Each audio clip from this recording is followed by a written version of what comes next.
na nje ya jimbo letu. Mungu ni mwema na kila wakati. Mahujaji wa matumaini pamoja kwa Sara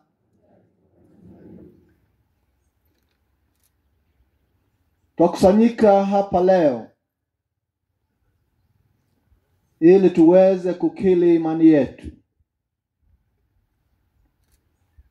ya kwamba baada ya kifo kuna maisha ya milele.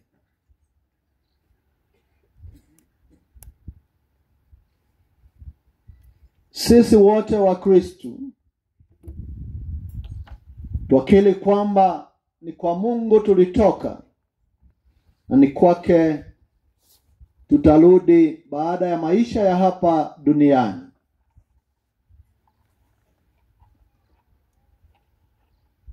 Ni katika imani hiyo twakusanyika hapa siku hii ya leo, tukimuomba Mwenyezi Mungu ampokee Padri John Maina na amweke pahali pema kwake mbinguni. Na akiwa hataweza kufika kwa sababu ya udhaifu wake, tuomba Mungu amhurumie. Alikuwa anamhudumia kwa kujitolea kwingi na kujinyima katika maisha yake. Kwa hivyo twamuomba Mungu kwa huruma yake na upendo mwingi kwa wale wanamcha katika maisha yao, ampokee kwenye raha ya milele mbinguni.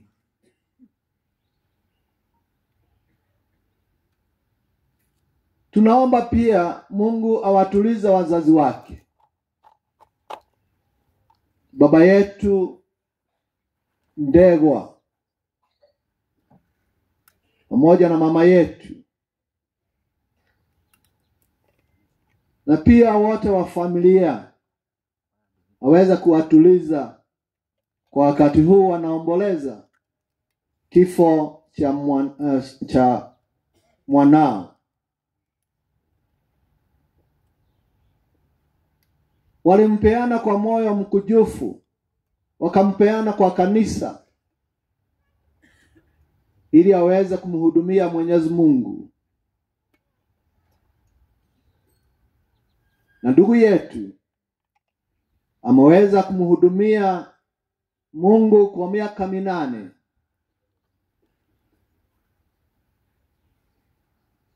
Na ni wengi wamefaidika kwa hiyo huduma alikuwa anapatia Wakristo katika parokia zetu zote ambazo ameweza kufanya kazi.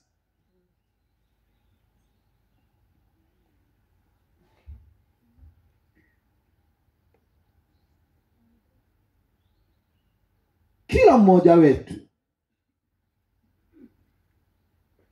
angeulizwa, angeweza kusema ya kwamba Padri Maina ameaga akiwa kijana mdogo sana.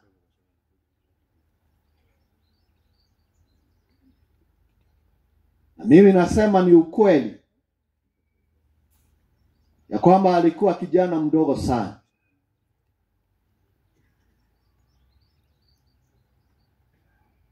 Kwa maoni ya binadamu ni ukweli, lakini sivyo kwa Mwenyezi Mungu. Mwenyezi Mungu anajua mwanzo wetu na anajua mwisho wetu utakuwa lini.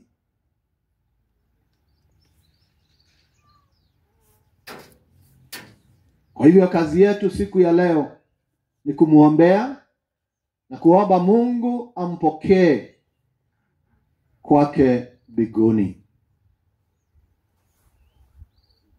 Katika somo letu la kwanza ambalo tumelitoa hekima ya Suleimani sura ya 4, mhubiri anatufunza akisema, mwenye haki hata kama atakufa kijana atakuwa kwenye raha. Yule ambaye anaishi maisha matakatifu hata akiwa kijana atakuwa kwenye raha. Kwani uzee unaoheshimika si maisha marefu, wala haukupimwa kwa idadi ya miaka.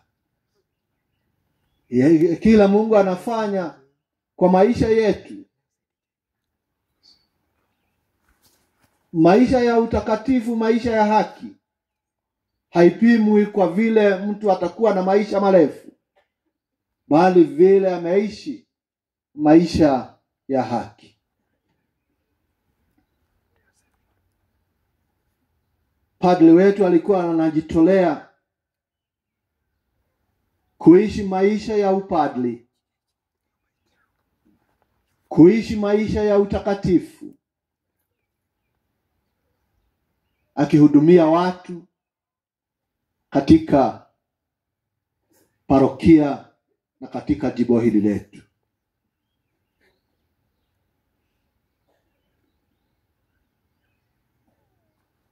Tunajua ya kwamba Mungu anaweza ita mtoto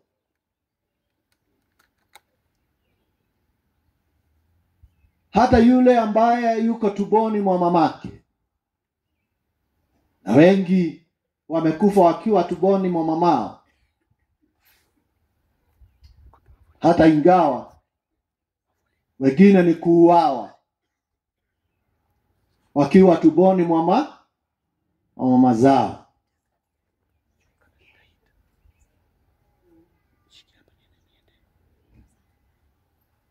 Mtu anaweza kufa akiwa kijana au akiwa mtu mzima au akiwa mzee, lakini wote yule anajua sababu ya kila threshold ni Mungu tu, hakuna mwingine.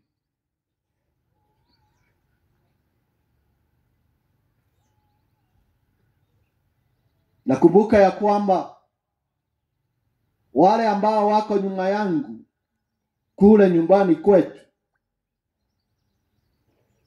wale wamenifuata wawili tayari wameaga.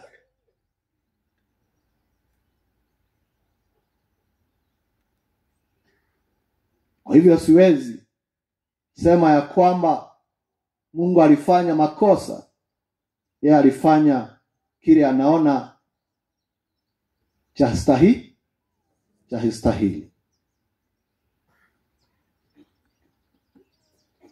Kile kizuri katika maisha yetu ni kuona ya kwamba tuishi maisha ya haki, kwa kuwa ndio yanampendeza Mwenyezi Mungu. Si maisha marefu, si maisha mafupi, bali ni kuishi maisha ya utakatifu ambaye yanampendeza Mwenyezi Mungu, Hicho ndicho kitu cha maana sana katika maisha yetu. Kuwa padri, kuwa mtu ambaye ameoa, kuwa mtawa ni jambo la maana sana mbele za Mungu. Hata kuwa askofu kama mimi na wengine ambao tuko hapa, lakini cha maana kweli ni kuishi maisha ya haki, kuishi maisha matakatifu, kwa sababu maisha ya matakatifu maisha ya haki ndiyo yanampendeza Mwenyezi Mungu. Si haya mengine, si kuvaa nguo nzuri, si kufanya hapana. Kile kinampendeza Mwenyezi Mungu ni maisha matakatifu.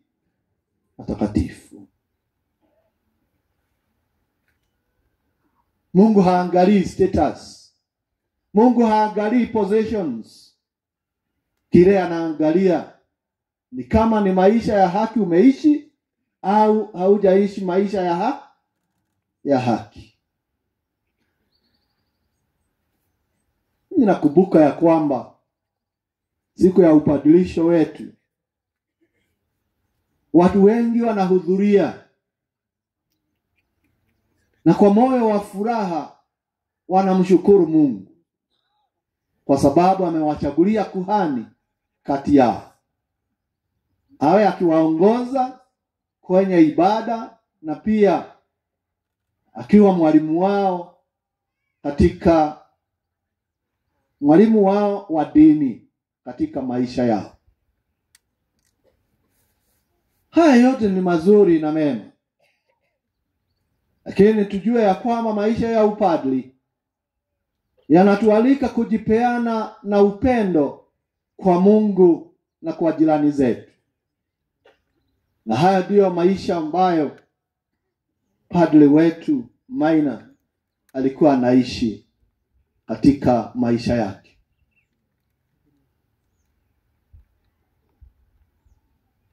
Katika kitabu cha Matendo ya Mitume tunaambiwa ya kwamba wote wenye haki wataokoka. Yeyote ambaye anaishi maisha matakatifu kwa kweli ataokoka. Kwa kuwa Mungu hataangalia mtu ni wa rangi gani, ni wa kabila gani, ni wa nchi gani, bali yeyote ambaye anamcha Mungu yeye ataokolewa naye. Yeyote ambaye anamcha Mungu ataokolewa na nani? Na yeye. Ataokolewa na Mungu. Sikia maneno haya yanafunzwa na Mtakatifu Petro. Hakika sasa nimeung'amua ya kuwa Mungu hana ubaguzi, bali katika kila taifa mtu yeyote mwenye kumcha yeye na kutenda yaliyo haki hukubaliwa naye.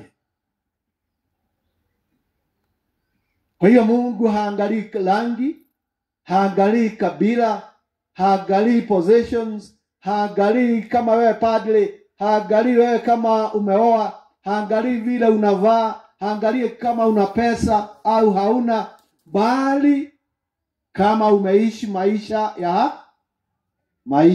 ya haki. Akiwa ni maisha ya haki, basi utakubalika na Mwenyezi Mungu katika maisha yako na maisha ya baadaye.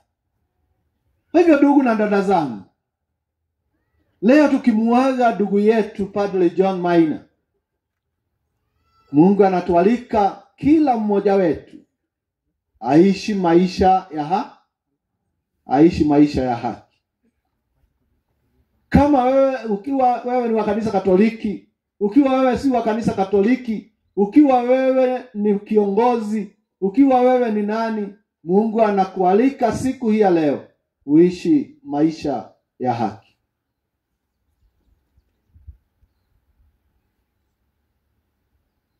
Tunajua ya kwamba neno la Mungu na Ukristo wenyewe ni chombo cha kutusaidia kumfikia Mwenyezi Mungu. Tunasoma neno la Mungu, tunaishi kanisani, kanisa inatufunza. Lakini kanisa na hata neno la Mungu ni za kutusaidia ili tuweze kumfikia Mwenyezi Mungu katika siku za baadaye.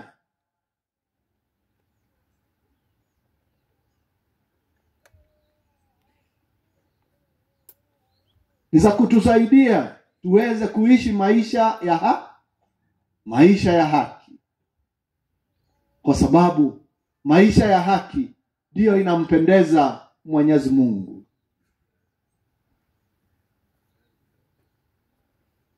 Neno la Mungu na kanisa na viongozi wake, ni Mungu anatuelekeza kwenye njia ya wokovu wake. Na hiyo ndio njia ile padre wetu alikuwa anatuelekeza sisi tukiwa Wakristo. Wale alikuwa anawahudumia, alikuwa anatuelekeza kwenye wokovu wa ulimwengu. Na hiyo ndio njia Mungu alikuwa anatumia ili aweze kutuokoa sisi wanadamu. Katika somo la pili, Mtakatifu Paulo anatuambia ya kwamba hapa duniani tunamokaa ni nyumbani ambayo wakati mmoja itabomolewa. Akimaanisha ya kwamba maisha ya hapa duniani ni ya muda tu. Lakini tuna makao mengine ambayo haikufanywa na mikono ya mwanadamu, na ni nyumba ya milele. Hiyo haikuundwa na mikono ya mwanadamu, haikufanywa na mikono ya wanadamu, bali ni Mungu mwenyewe, na ni nyumba ya milele. Hapa duniani tumo ugenini, na mwili huu tuko nao unatuzuia kuwa karibu na Kristo, kama vile Mtakatifu Paulo ametuambia. Na kifo ndicho kinatutenganisha mwili na roho. Kifo ndicho kinatuwezesha kumfikia Mwenyezi Mungu, ambaye anatuambia ya kwamba yeye ameenda kututayarishia makao.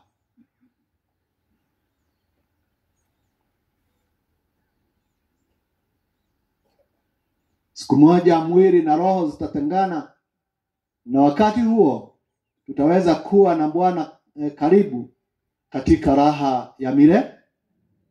Na kama vile Yohane anasema, tutamuona vile alivyo. Tutakuwa na yeye hapo, tukimuona vile alivyo. Hatutakuwa tukisema ni imani, kwa kuwa wakati huo imani itakuwa imeisha, bali tutakuwa na Kristo ambaye twatamani sana kuwa na yeye katika maisha ya mbinguni. Kwa wakati huu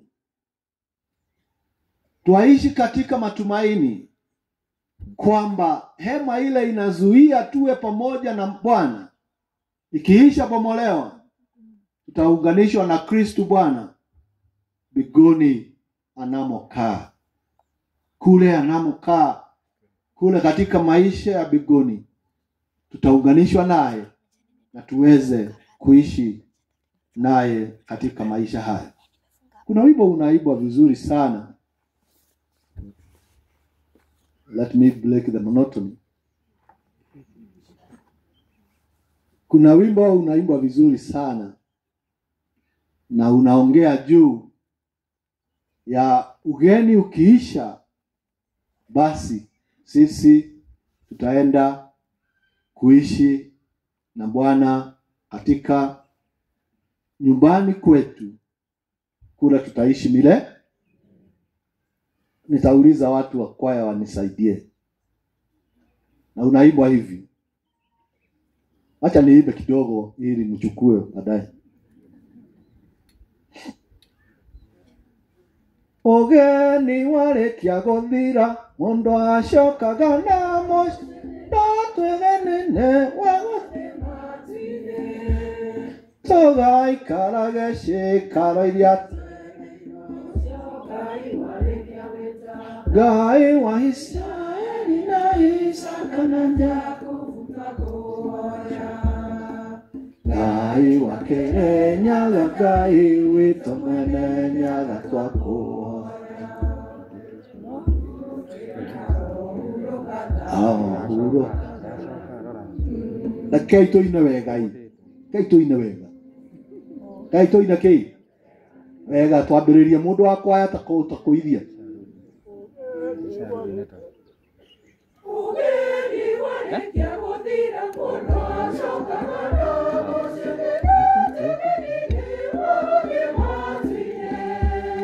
Sogai karagashi kairoya tereiro Gai waisai nai sakananja kufutwa kuhoya Gai wakere nyaga gai wito mwene nyaga twako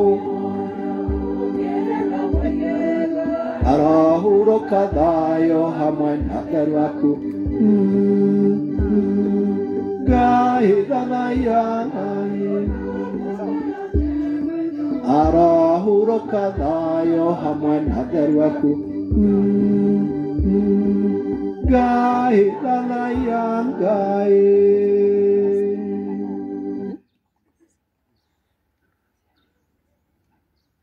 Tunasema ya kwamba tuko ugenini, lakini ugeni ukiisha, basi tutaenda nyumbani. Ili tuweze kukaa makao ambayo tumetayarishiwa na Mwenyezi Mungu siku za baadaye. Mtakatifu Paulo anatufunza kwamba ni lazima tufanye bidii tukiwa tunataka kuishi katika yale makao Mungu ametutayarishia. Ni lazima tufanye bidii kumpendeza Mwenyezi Mungu tukiwa ugenini hapa duniani. Na anasema haya kwa maana sisi zote hatuna budi kuhudhuria katika baraza la Kristo, ili kila mmoja ayapate malipo ya mambo aliyofanya mwilini, yakiwa mema au mabaya. Kwa hivyo tutaketi mbele ya Kristo, na sisi kila mmoja wetu ataulizwa maswali ya vile aliishi akiwa hapa ulimwenguni. Kwa hivyo ni lazima tutie bidii kumpendeza Mwenyezi Mungu katika maisha yetu. Mungu anataka tuishi maisha ya haki, kutenda mema siku zote. Katika Injili yetu Mungu anatukumbusha kwamba Kristo Mwokozi wetu ndiye nguvu ya wale hawana nguvu, wale wanaohuzunika maishani. Kwa wakati huu sisi zote tunahuzunika kwa kuachwa na ndugu yetu. Alikuwa anakaa nasi, alikuwa anaongea nasi, alikuwa anahudumia Mungu, akihudumia Wakristo, na sasa yeye ametuacha. Kristo ndiye nguvu yetu. Kristo ndiye matumaini yetu.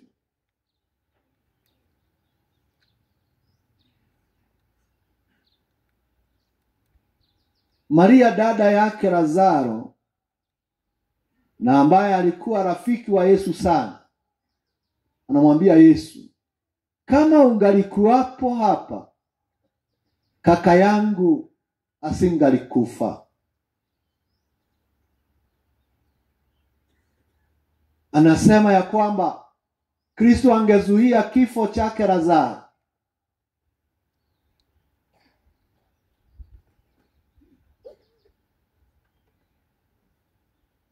Angekuwa angekuwa hai ndugu yao.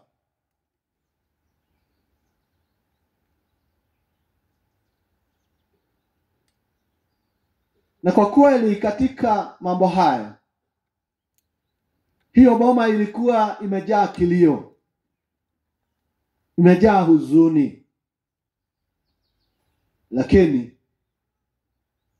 Kristo yuko nao na anaambiwa shida yao ni gani.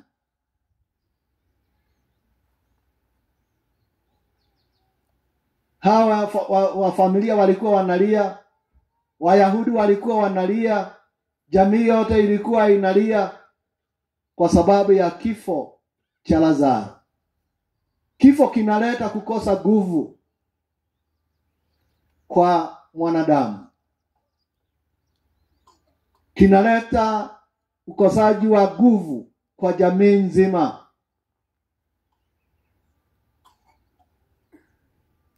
Lakini tunaona ya kwamba wakati ule Kristo aliangalia hawa watu vile wanalia, yeye akawauliza, mumemweka wapi? Mumemuzika wapi?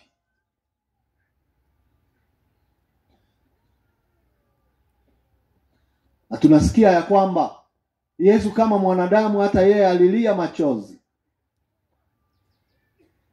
Lakini wakampeleka kaburini. Fikira nyingi ambazo zilikuwa na watu. Analia kwa vile alikuwa anampenda. Wengine hata wanamtusi rohoni mwao.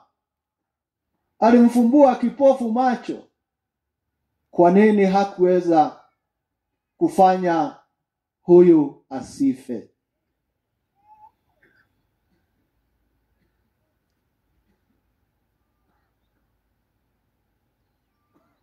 Lakini Kristo hakujali hayo yote ambayo yalikuwa yanafikiriwa na watu, yalikuwa yananenwa na watu. Wakaenda kaburini. Katika kaburini jiwe kubwa lilikuwa limefunga kwenye lango. Yesu akawaambia waliondoe jiwe lile kwenye lango la kaburi. Lakini Martha akasema,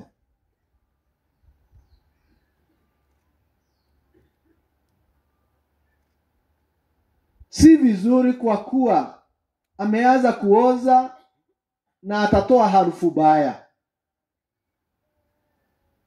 Lakini Yesu akamwambia Martha, sikukuambia kwamba ukisadiki utaona utukufu wa Mungu? Wakati waliondoa lile jiwe, kwa sababu alikubali, Yesu akamuita Lazaro atoke kaburini.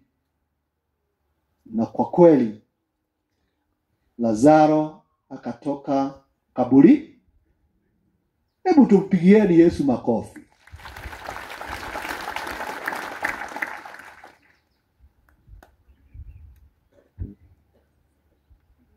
Nasikia watu wanacheka kwa sababu nimesema Yesu apigiwe makofi. Una shida?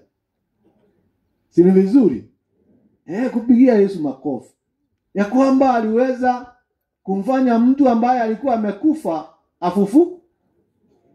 afufuke, akamrudisha hai.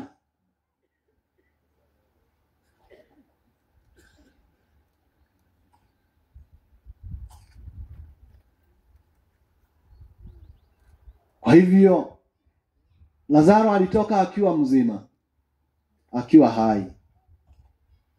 Na kile tunafundishwa na hili neno la Mungu ni kwamba Yesu ndiye anafuta machozi yetu, na hakuna mwingine atafuta machozi yetu kwa siku hii ya leo. Tukiwa wazazi, tukiwa askofu kama mimi na ndugu zangu mapadri ambao walikuwa wanaishi na ndugu yetu, Hakuna mwingine ambaye atatufuta machozi. Yule atatufuta machozi ni Kristo peke yake. Yesu ndiye anatutuliza. Yesu ndiye anaondoa nguvu ya kifo na kuleta uhai tena. Yesu ndiye matumaini yetu. Yesu ndiye matumaini yetu. Kwa hivyo wakati huu hakuna mwingine tutamuendea. Yule tutamuendea ni Kristo. Hakuna mwingine. Yule tutamuendea ni Kristo.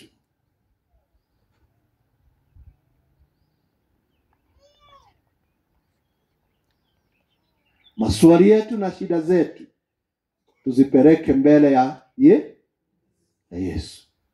Yeye ndiye nguvu na matumaini yetu. Yeye ndiye nguvu na matumaini yetu. Kwa familia, wazazi, kaka na dada zake, kwa mapadre, sisi wote, kwa Wakristo ambao alikuwa akiwahudumia. Kristo ndiye matumaini yetu. Huyo ndiye tutamuendea. Tumwambie shida zetu. Na tumwambie atuambie ukweli.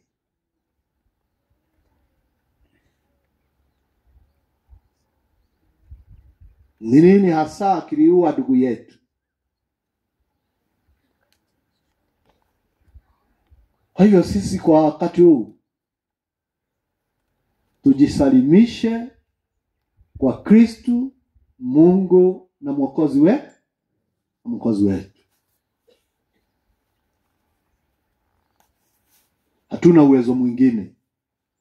Hatuna uwezo mwingine.